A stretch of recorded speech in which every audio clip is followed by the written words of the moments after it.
Ang rosaryo ay nagmula sa salitang Latin na ibig sabihin ay garland of roses.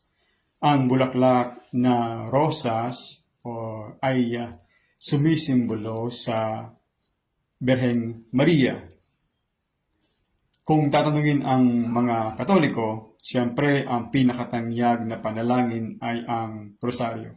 Pagkatapos ng Vatican II, hindi gaanong nagamit ang rosaryo at ang iba't ibang debosyon sa Birheng Maria ay medyo nawalan ng sigla.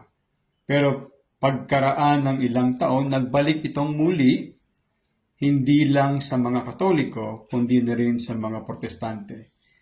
Merong mga Protestante na nagdarasal na rin ng rosaryo sa paniniwalang ito ay biblical. Ang pagdarasal ng rosaryo ay isang debosyon sa Birheng Maria. May tampok ang pagdarasal ng rosaryo o guide.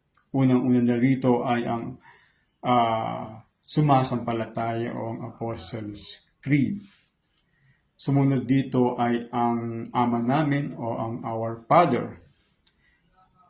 Susunod ang Aba Ginoong Maria o ang Hail Mary. At pagkatapos ay ang iba't ibang misteryo ng rosaryo. Maganda po ang pagdarasal ng rosaryo. No? Ito ay nakakatulong sa atin sa ating araw-araw na gawain.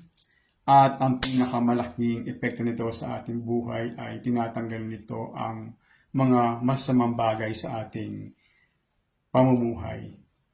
Marami ang nagpapatunay na marami ang na-convert into a more distinctive and religious way of living. No? Dahil ang kanilang mga bisyo ay nawala dahilan sa pagdarasal ng rosaryo.